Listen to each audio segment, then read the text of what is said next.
Hey everybody, welcome back to the Old Swedes Farm. It's Rich. Wanted to share a video with you that I didn't think I'd ever make. And this is something that totally caught us by surprise. As you know, we are around our girls a lot. I work from home, Holly's home often. We're around the girls all the time. We're seeing them, we're near them, we're checking on them. When there's been a health issue or an injury, we see it right away. One thing is, chickens are really good at hiding injuries, hiding illness. If they are the weak one, they could be picked on and killed.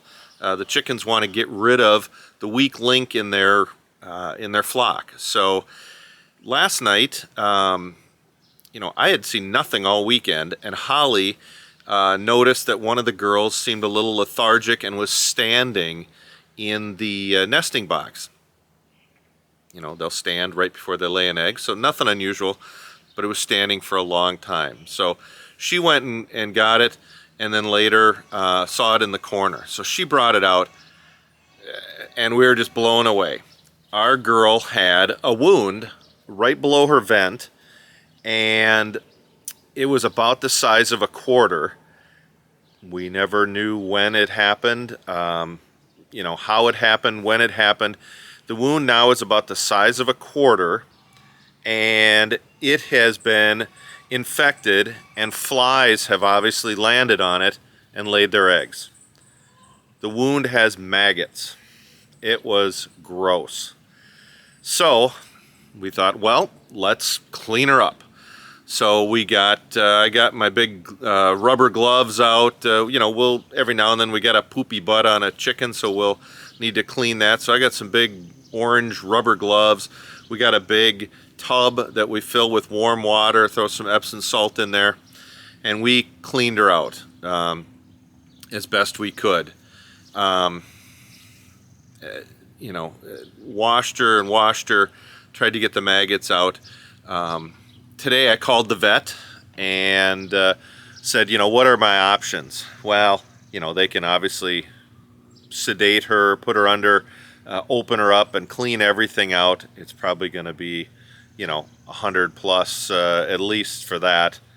And I'm sorry, love my chickens, but 100 plus surgery on a chicken ain't going to happen. So the other thing is what we were doing. We are cleaning the wound. I'm doing this about every 2 hours today, getting her in that Epsom salt bath. I'm cleaning the wound, trying to get all the maggots that I can see out of there, and then spraying it with an antiseptic, antimicrobial, and then repeating it. There's a chance that the maggots are in the cavity, even though we can only see that it's about a quarter, they might be inside. So I'm going to show you some video of the wound, and it's pretty graphic. So if you're not into that kind of stuff, thanks for watching the video. Move along. But we're going to show you a little bit of the wound and what it looks like every couple hours here. And then I'll give you the progress. So see if we can get her through it. It's going to be a tough one. The vet said if the maggots are inside the cavity, it is really tough to get them all out. There's probably other eggs that will continue to hatch. This could be days worth of doing it every couple hours to clean that wound. So very low likelihood of success. But she's one of our girls, so we're going to give it a try.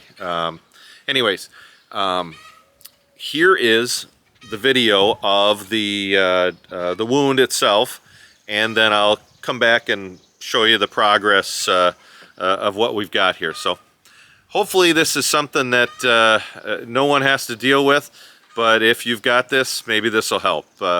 Thanks for watching. Here's the other video.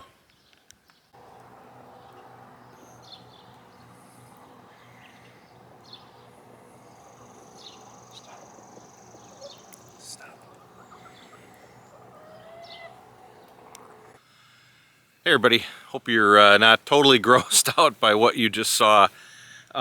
It was, sickening.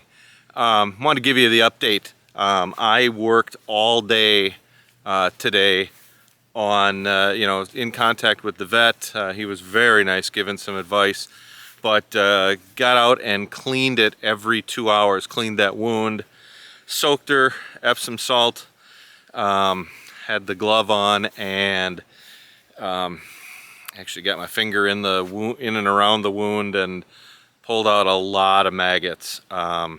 He's thinking that the maggots had already worked themselves into the body cavity a little bit, and that's why she was so weak. Put some antibiotic on the wound in between the 2 hours, but every 2 hours did it. Went and ran some errands just for about an hour and a half to get some more supplies and some stuff, and came back and she had passed away. So I think, well, we think, I mean the vet think that she had an infection, and the maggots had probably gotten into the cavity. Unreal how you can, you're around your chickens all the time, and you miss something like that. Now, like I said earlier, chickens are great at protecting themselves from the rest of the flock, and she did a great job doing that, because we didn't see a thing unless it just happened. He said, she might have been trying to push out an egg and it had ruptured below her vent, so maybe there wasn't anything for a while, or it was very small. I don't know. It's just tragic. I hate, these are not pets by any means. They're part of the farm, and they're here to lay eggs and all that, but they still become kind of part of your farm family here. So tough losing one like that, especially on short notice. So I guess the short of the whole thing, make sure you're checking your girls over. We went out and we're checking all the girls.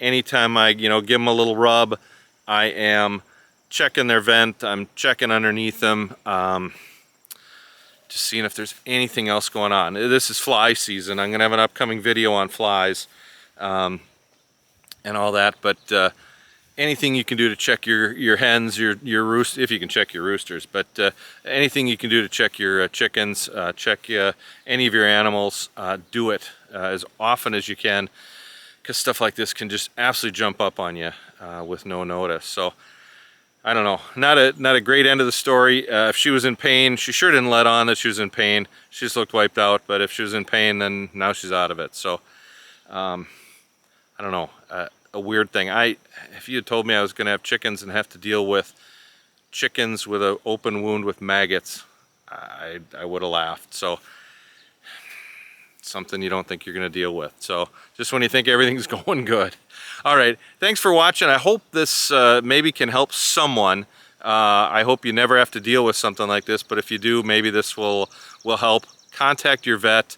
Get those antibiotics out there. Clean that wound as quick as possible.